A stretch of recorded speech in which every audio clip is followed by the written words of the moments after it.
Rhodes University has suspended all academic activity at the institution until further notice. Rhodes has been brought to a standstill by the ongoing anti-rape protests. University authorities have obtained an interdict barring students from intimidating, assaulting or threatening anyone on campus. Students took to the streets demanding alleged rapists on campus be suspended pending investigations. The Eastern Cape University has set up a team to investigate the rape and sexual assault allegations. Well, the protest has sparked a national debate about rape culture at universities. Let's continue that conversation now with Rape Crisis Director Kathleen Day. She's in our Cape Town studios for us this morning. Kathleen, good morning and thanks for your time this morning. Like we've just said, teams being set up, task teams being set up to investigate and figure out how we deal with this. I mean, let's just get to it. Is that the answer? What will these teams actually achieve? What is the actual direction we need to be taking in solving this crisis? Well, thank you very much for inviting me on the show. The task team actually plays a very important role in that they can deal with the immediate situation. They can look at what needs to be done about the allegations that have been made and come up with a plan that deals with those immediate issues. But they can also look at some of the deeper complaints that are going on about policy at the university, about procedures, protocols and practices, and come up with a short, medium and long-term plan for that. So it doesn't need to be a task team that disbands immediately after dealing with the immediate crisis. And that, I feel, is what is really needed, is to look at what they can do about rape culture on the university campus in the long term. Well, what are the policies? What are the things that can be done? What should form part of those plans to give students their first stop when something has happened, they've become a victim of a sexual crime? The first stop, what should be their first stop on campus? Well, the policy needs to be very clear, first of all, in terms of the code of good conduct of the university. Both staff members and students need to know exactly how the rules can be broken and when the rules are being broken. That's the first part. And those policies need to be reviewed periodically. They can actually become out of date and not be properly adhered to. And that has to be constantly watched by the administration. And then if a student needs to complain, it would be like any employer or any academic institution. There would be a grievance or a complaints procedure, a formal procedure with formal processes in place to make sure that the university holds up those standards in its code of conduct and sanctions people who break that code of conduct. As any employer, they have a right, in fact a duty, to do that, whether it's a student that's at fault or a staff member, and to take appropriate action, which they would have that sanction in their policy, whether it's dismissal or suspension or whatever it might be.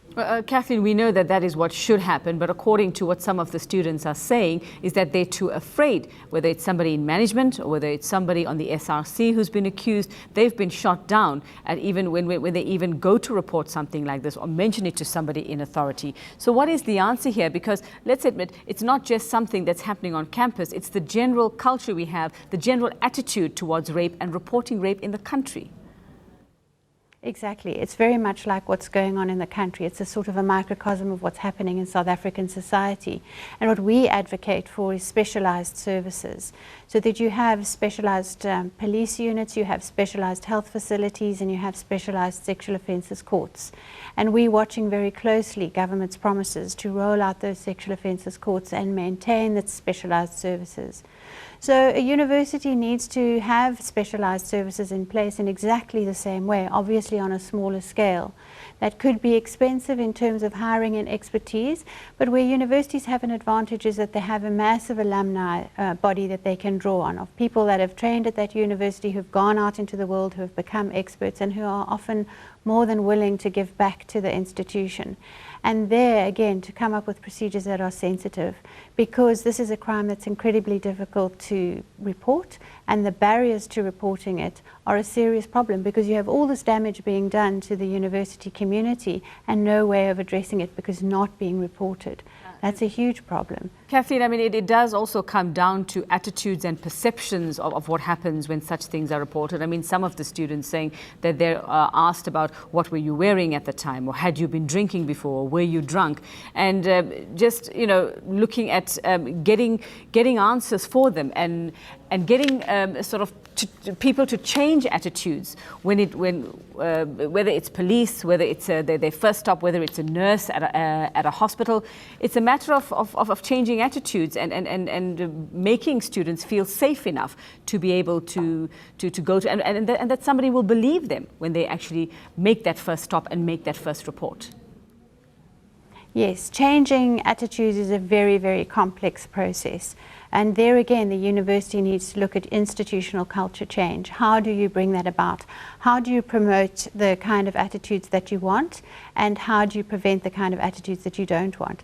And the first step to that is making those clear, naming them, articulating them, saying what standard of behavior you expect of your community, and then championing people who are able to encourage the right kinds of attitudes.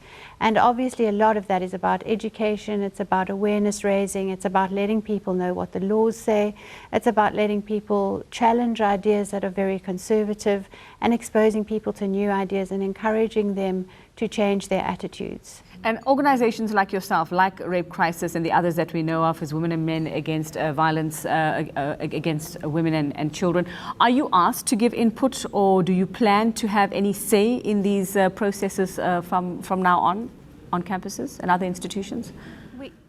We have been asked to give input, absolutely. I think the university is reaching out to its broader community now and hopefully establishing links that will go on into the future where there can be a relationship of mutual benefit between, let's say, NGOs or other service providing organizations. So Rape Crisis has been asked to provide counselling services to our nearer universities and also to give advice to task teams that are dealing with this issue in the medium and long term. Thanks very much for your time, Kathleen Day, Director of Rape Crisis. She's in our Cape Town studio for us this morning.